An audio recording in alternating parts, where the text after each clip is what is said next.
Today we'll be discussing Ex Post Facto.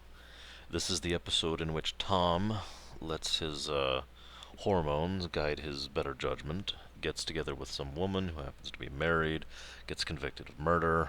Convicted, yes, and punished, no less. And then it turns into a really dumb mystery, and then we're at the end. If my tone and my general description just now didn't get it across, this is the first episode of Voyager I genuinely didn't like. Now I'm going to try to be as fair as I can to this. I am. That's my nature. It's my tendency. But A, that means this is going to be a pretty short video, all things considered. And B, I've only got so much to say. Positive, basically. I do have some negative things to say, though, and I don't want to just kind of jump into this, but I want to mention one of the biggest problems with this episode isn't actually the episode's fault, if you could follow me here. One of the things that tends to happen in television is you will have episodes written before the series is actually out, before the series is signed, basically, before you know you're actually making it. And when your hair is still wet. That's the worst, when you have episodes written when your hair is still wet. Anyways. And so, when it gets to the time to actually make those episodes, what most shows do, especially more modern shows and more good shows, will go back and take those still episodes and they will refine them. They'll take bits and pieces from them and make them into new episodes or whatever. They will do something with that rather than just taking the old script and saying, here, do this. Voyager went, and that's, in my opinion, all of the problems summarized with this episode right there. If it had been refined and stretched out and some of the writing had been improved, and another problem which I'll get to in a minute, I think this actually would have been a fine episode, in all honesty. Indeed, when we get to my changes section, ultimately I don't feel like I'm actually changing that much, except for the one big thing, which, again, we'll mention later. God, you really can't see that, can't you? Sorry, it's not often that I look myself in the mirror, so to speak. I should probably turn this camera off so I'm not just looking at it. There we go. Now, one of the things I enjoy as a literary commonality is the idea of Chekhov's gun, okay? The reason I enjoy that is because you are basically showing that you have things planned out, that you went to the effort and difficulty to actually map out, here's the storyline. And the further you do it, if you have something here in the first episode, and then you get to like season 4 and it comes up, or something like that, or even later, the further in you get to that, the more satisfying it tends to be, especially if you do it well, in my opinion. That's one of the things I very much enjoy doing. In fact, for those of you who've been watching the D&D blog, there have already been many hints early on that I doubt will come up for quite a while that I rather deliberately placed because planned out, right? I mentioned doing it well because one of the things you can really do to screw it up is to give the viewer or reader or whatever something that they don't understand without context. And that's the Chekhov's gun. To which they can only they either don't notice it at all, or they don't care. They don't associate anything relevant with it. Perfect example. In this episode, very first thing we see is the Grayscale Flashback, which we'll see like 3 or 4 times throughout this stupid episode. Same damn thing. And each time it has this little script, alien script at the bottom. That is relevant. That's the big plot point right there. I just gave it to you. Boom. And yet if you didn't know anything about this, as indeed you wouldn't because you just started watching this episode, you would look at that and be like, what is that? And even if it... I'm sorry, I should add that even if it crosses your mind to say, what is that? It is far more likely that you will immediately assume it's part of the thing because they describe this technology relatively easily without even actually saying it. They show Tom, he's re-seeing the events, he would have been sentenced, blah, blah, blah. Without being told, we can figure out what's going on here. He has been given the memories of the person he killed. Whatever, we're with it, right? So it is so natural to just assume that that script means nothing, and yet it was put in there as the Chekhov's gun because whoever wrote this is an idiot. No, I'm sorry, that is unkind. I'm sorry. To give a direct example, from the same show, from only one episode ago, in Eye of the Needle, one of the things that kept cropping up was a phase variance, okay? I didn't mention this in my review because I forgot, but this phase variance thing kept coming up. It was done a little too over the top, in my opinion. But early on, it was mentioned rather nicely, compensating for a phase variance. And then we got it working, and we keep moving, and we're compensating for a phase variance. And it wasn't until towards the end of the episode that we learn that the phase variance has to do with the fact that he's from a different time. Now, the reason I think that is a better done example is because it actually catches your attention and doesn't automatically present it in a way that you assume it means nothing. You understand what I'm saying? It doesn't necessarily matter that we know what a phase variance means. What does matter is that we know it matters. That script at the bottom of the screen, unless you have seen this episode or had its attention called to you, would just be another bit of prop, basically. It would be like calling attention to the chair. Well, there's no chair there, obviously, but, in a particular scene, the chair over there is the big plot reveal amongst 5 other chairs just like it. It doesn't work that way. And it is, frankly, bad writing. Which is what this episode is in spades, in my opinion. One of the other problems, this is very related to the... Almost all these problems are related to the core problem I already mentioned. This episode was written before the series came out. So many of the characters don't act like the characters. The only attempt that was made to try and do anything with that is with the Doctor and Kes scene. And it was clearly shoved in there specifically for this. In fact, it is the only scene that doesn't fit, one or two scenes, that doesn't fit in the whole of the episode. It was just kind of shoved in there. And even in that scene, I have no real positive things to say. It felt like the Doctor's attitudes that he had been moving towards and his growth as a character in the previous episode had been abandoned in favor of, what's my name gonna be? Now, I mentioned I'd comment on the name thing to several people. I'm going to go ahead and talk about it right now. In my opinion, the Doctor was better served by not having a name. That being said, if I was in charge of Voyager, I would have his search for a name be an arc. I would have the culmination of that arc be the realization that he does not need a name, for he is already himself. Does that make sense? I would do that inch by inch. I would have him try different names through different episodes, and ultimately explore what the concept of a name really is. I don't want to get too in-depth here, but just things like that, like the connotations, the thoughts that are called up when you think of a particular name, or what it is you feel when you think of a particular name. Does this name embody me, or is it just another title that you attach to something? Things like that. I would go more into depth with that.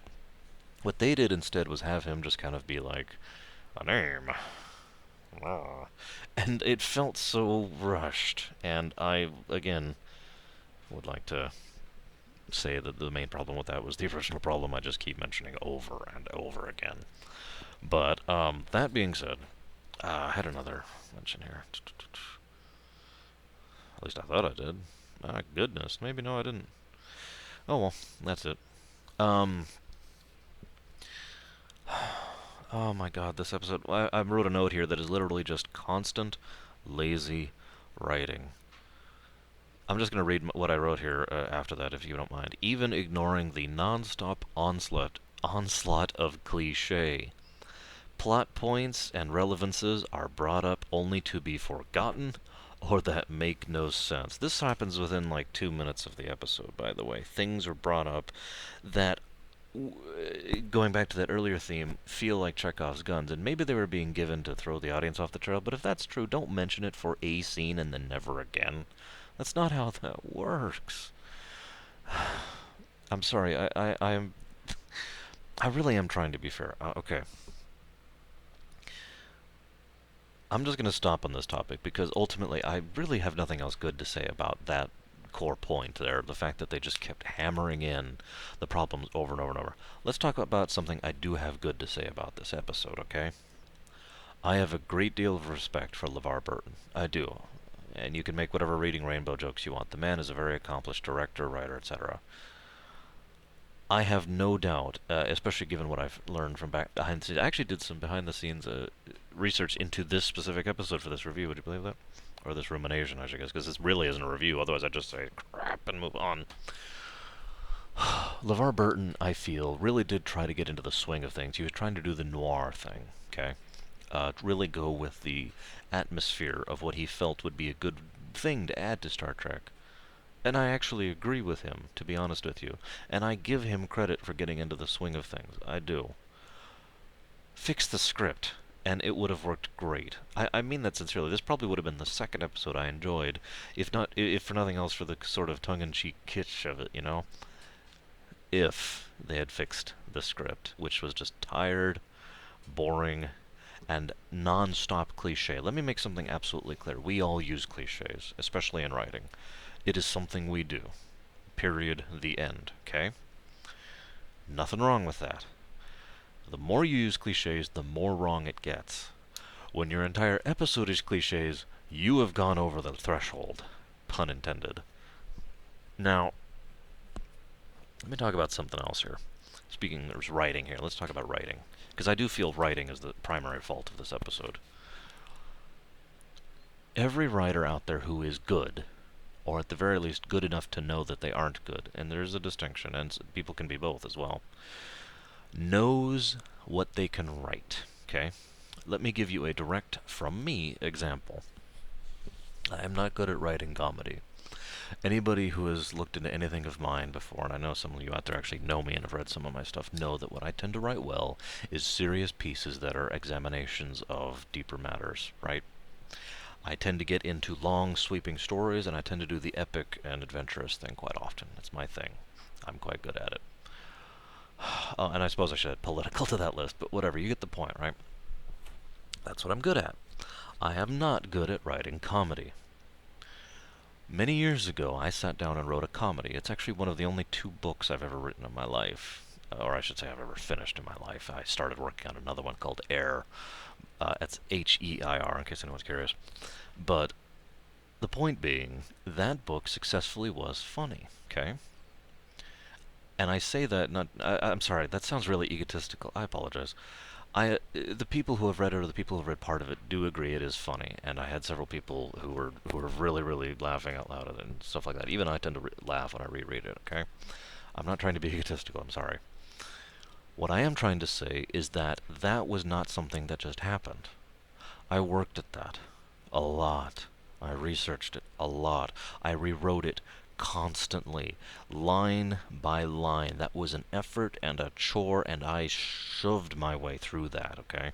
And I was constantly getting input and advice from people I knew who were funny, or who could write funny.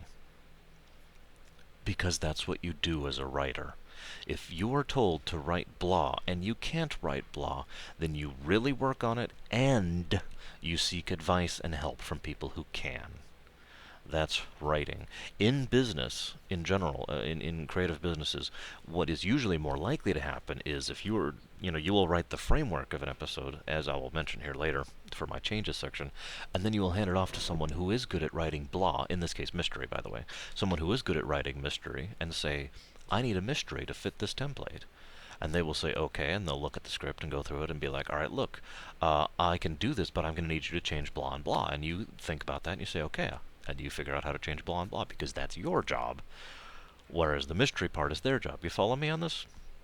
Whoever wrote this episode has no idea how to write mystery. Now, I don't either, as I'll mention when I get to my changes section. But I know that. I acknowledge that without shame. And if I was in charge of writing this episode, I would write most of it, and then go to someone who is either in charge of writing, for mystery, someone who is good at writing mystery, or ask people who were and say, help me out, please. You follow? This is the second big one right here. This is the second biggest flaw. Again, both of these are related to writing, but whoever wrote this does not write mystery well. This is like calling Encyclopedia Brown mystery. No offense to anybody who likes Encyclopedia Brown. I actually enjoyed Encyclopedia Brown once upon a time, quite a bit. I haven't read it in a while. But calling that a serious, a thriller mystery, if you prefer, a murder mystery, that kind of thing, is ludicrous. And that's basically the level at which this episode is at. Now, I gotta mention one other thing with regards to the cliche and the poor writing. When you don't give the villain who is behind everything in your show a name, you have failed. Now, to be fair, I can see circumstances in which you could use that to dramatic potential. For example, you kill a nameless man and you never find out who he was or why he was or what his motivations were. I could see something behind that. But during the big reveal, where the guy is revealed to be, I'm the guy who was behind it all and I'm the guy who murdered him, that individual, who I have to call him that because he was never given a name, was never given a name. I don't know how better to put that. Let me comment on one other thing here. Neelix starts his scene and then slides. I've talked about this before. Neelix has this thing where he's like, I'm fine. No, I'm not. I'm horrible and stupid. And then he'll like bounce right back. Oh, wait, hang on. Here's some good advice again.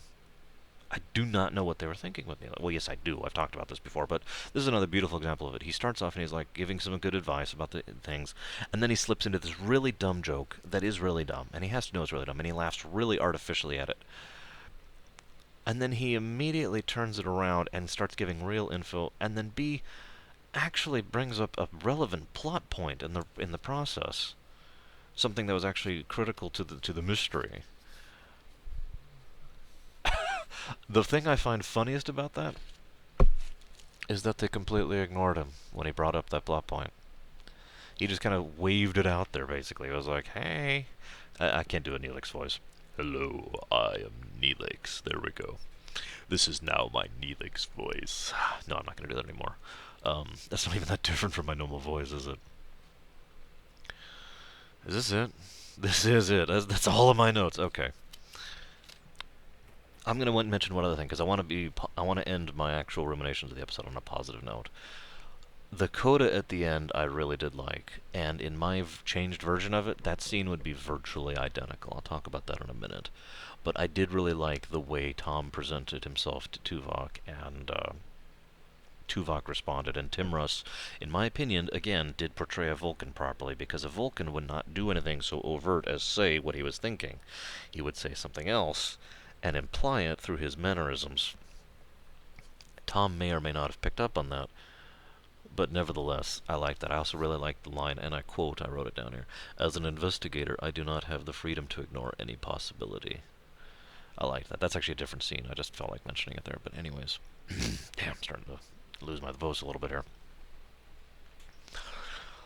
Did I like the episode then? No. Did I like the episode now? No. Changes. One of the problems I have with episodes like this, and some of you out there are probably already predicting what my changes section is going to be like when I get to things like Threshold, the Everest of the changes section. But some episodes like this, and there are others, which I've already thought about actually, are going to be interesting, because it's basically like being handed a blank piece of paper and saying, write. And when I say that, what I mean is I want to eject so much of the episode and just fling it out the window and start from scratch.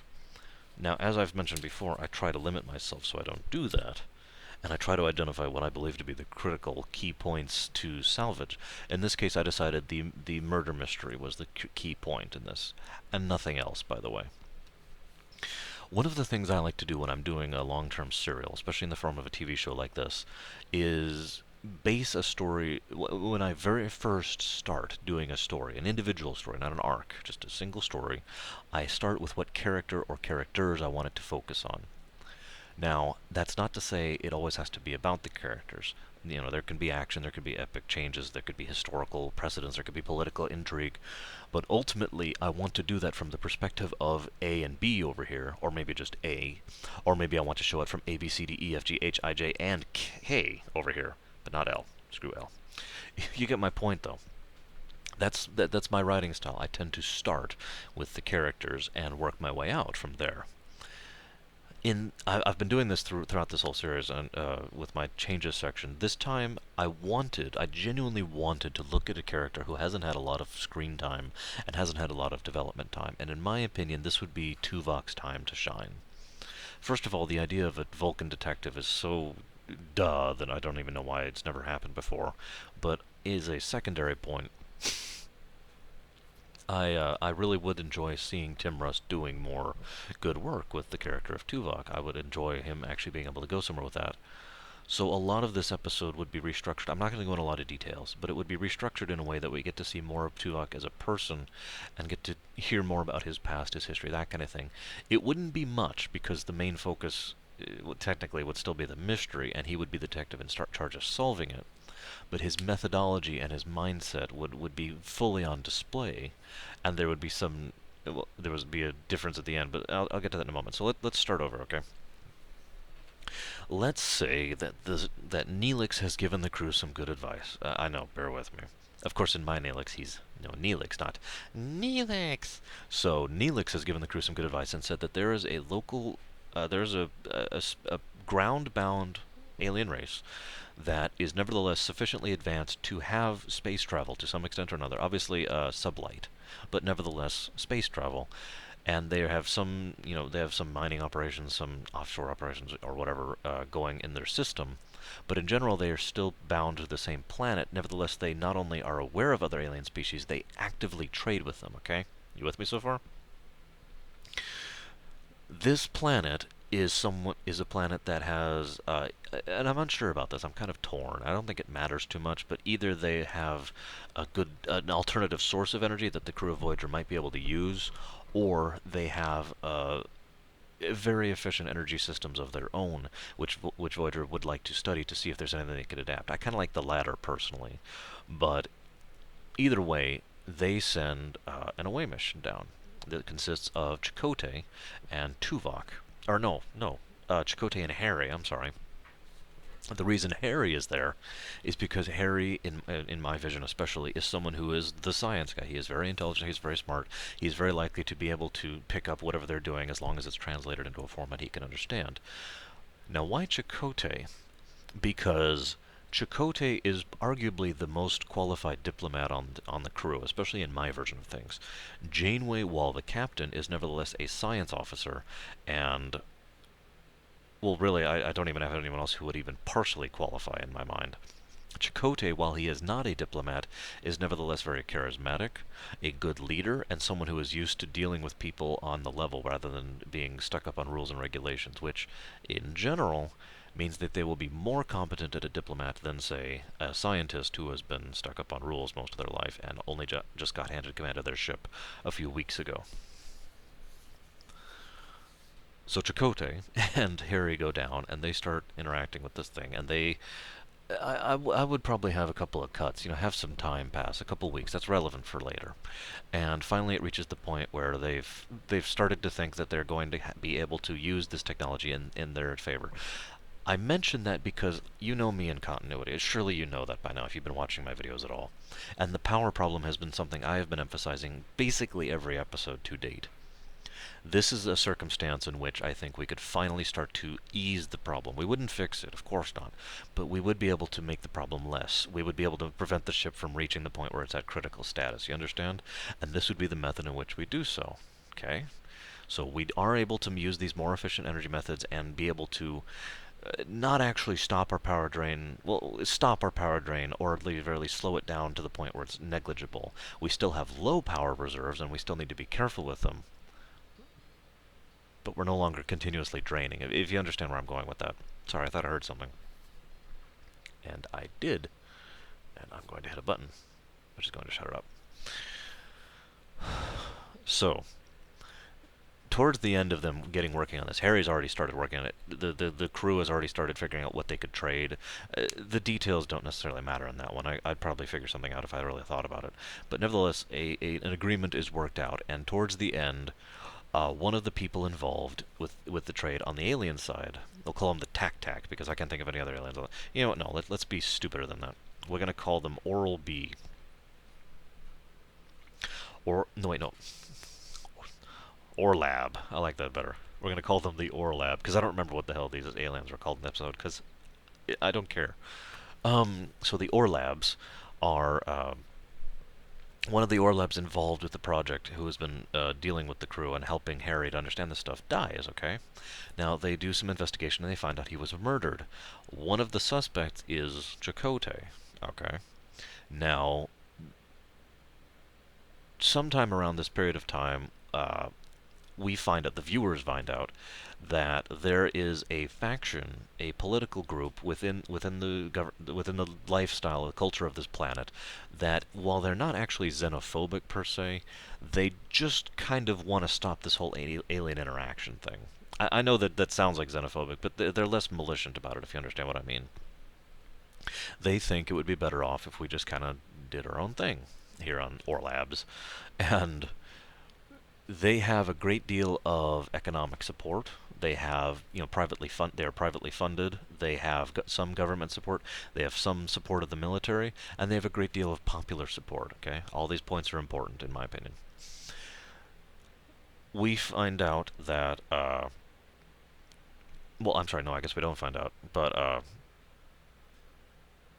I'm sorry, I'm actually saying this wrong.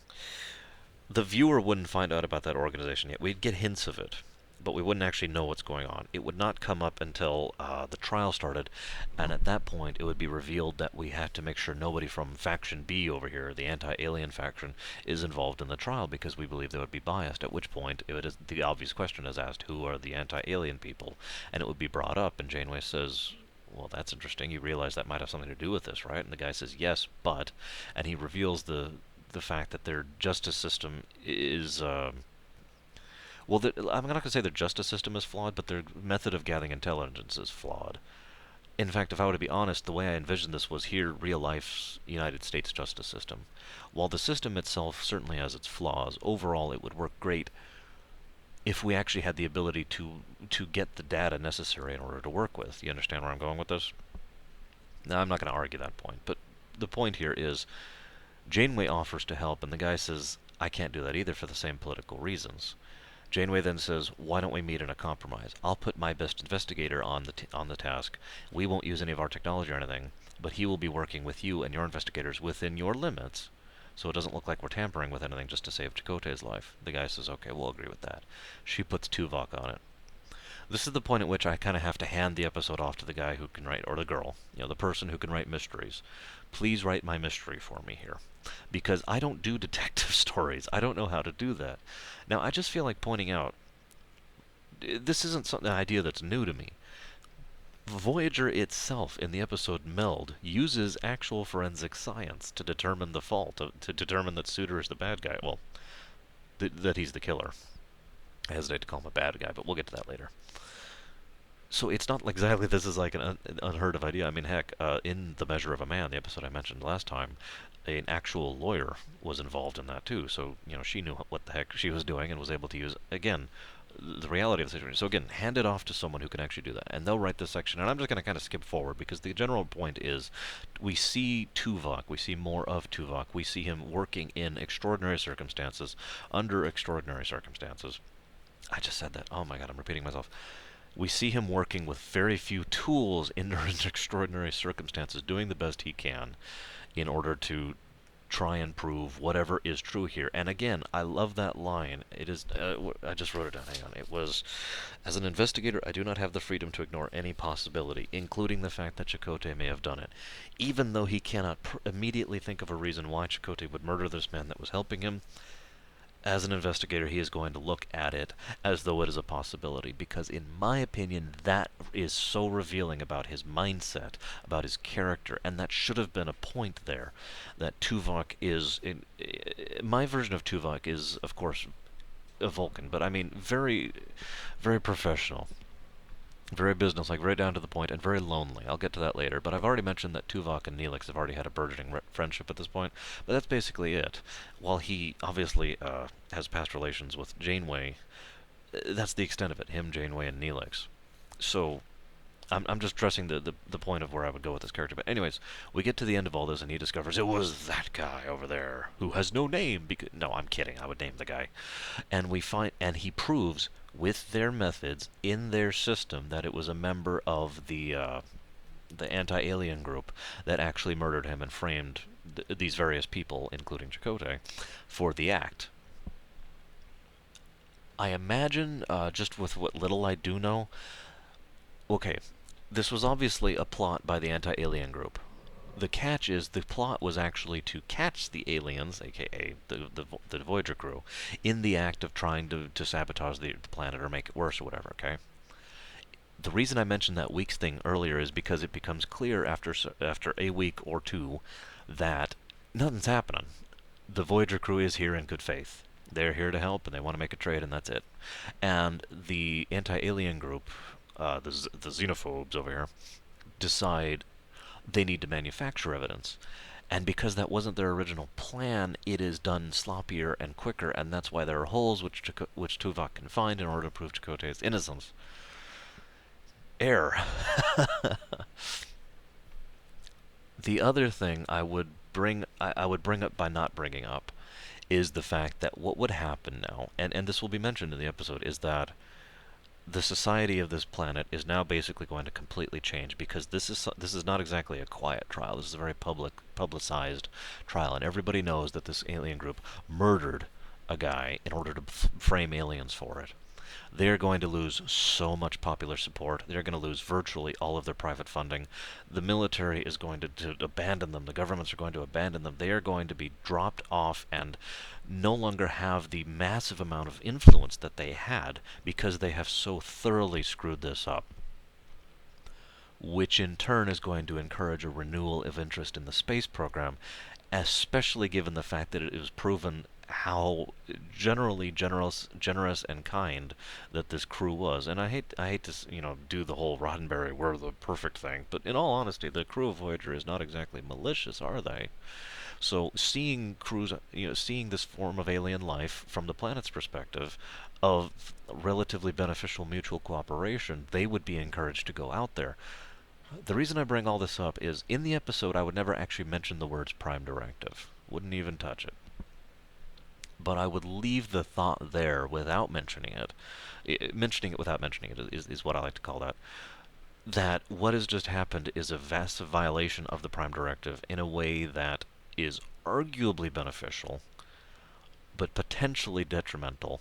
But nevertheless, a very clear, we have changed the culture of this planet on a global scale, arguably for the course of their history. Is that good, or is that bad? That will be completely up to the viewer to decide, and again, I don't want to even mention it within the episode itself. I'm only mentioning it here to explain why I wouldn't mention it in the episode, because the viewer can pick up on that on their own. I hate to keep doing this maneuver. I don't need to do this to get a point across to you. You have a brain. I know you do. So the viewer does not need to be treated like they are stupid to get that point. That's why I wouldn't mention it, because I know the people watching this episode would get it. Final thing. I'm going to mention this in a little bit more detail. I would refine that coda scene a bit. Obviously, in my view of the coda, it would be Chakotay and Tuvok, not Tom and Tuvok. Chakotay would come in, you mind if I sit here, blah, blah, blah, thank you for what's doing. I don't think he'd say, I owe you one. That doesn't sound like a Chakotay thing to me. But he would definitely say, thank you. I'm in your debt, or something along those lines. To which Tuvok would give his wonderful reply, and I wish I'd written it down, but the way he worded it, the way Tim Russ phrased it, it was very clear that he was saying he was saying several things without saying them. It was basically, if you had been guilty, I would have pursued the truth with equal vigor, or something like that. It's brilliantly done. And I would have left that in, and then I would have had Chakotay comment, I always see you over here reading, and then they have a ridiculously stupid line where Tuvok, does the standard I don't know how to write Vulcans thing, because I don't know how to write Vulcans, or cliches, and says, well, what do you humans call it? That whole thing. Hate that. Anyways, instead of that line of, I don't like to do small talk, like, I would have had this be another little tidbit into his history. I would have revealed through this simple line just how lonely Tuvok has been, even if he doesn't actually know it himself, for however long in his Starfleet career. Something along the lines of, I have often found it to be true in the past that I prefer the company of my books to those of my fellow crew. It tends to work better. And that simple line speaks volumes, in my opinion, about the potential difficulties he had with the crews, about the the discomfort or that they had with him or he had with them, the contrast in personalities, the fact that none of his the crews that he'd ever worked with before probably ever actually tried to get along with him. There are so many potentials there. And then Chakotay would have that wonderful line, "You don't learn a lot of many friends that way." And Tuvok, says something like, I am not here looking for friends." And then Chakotay says, "Well, unfortunately, my Vulcan friend, one way or another, today you have found one." Now, you may have noticed, because you have a brain, that so far, the last 3 episodes in a row, actually most of the series, but the last 3 episodes in a row, especially my changes section, have all been hitting on a single theme. You know what I find fascinating about that? Every single time I bring up that theme, it's something that only requires a tiny little change to the existing story. I find myself wondering if someone else working at Voyager, one of the two good writers who, again, I don't want to name because I don't want to feel like I'm being, uh, you know, I can't think of the word I'm looking for, but whatever, I don't want to be like that. Um, I feel like one of the writers or one of the creators or something also had a similar thought about slowly growing this theme of family, of friendship, of togetherness, of working together against unsurmountable odds despite the circumstance, blah, blah, blah, blah, blah. And kept getting shot down, and so they kept leaving like half bits here and there, which, like I said, only minor little changes end up fleshing them out to the point where they become a big deal. And I feel it is such a shame. In any case, I am tired. I'm gonna go get some sleep, and I do hope you guys have a good one. I will talk to you later.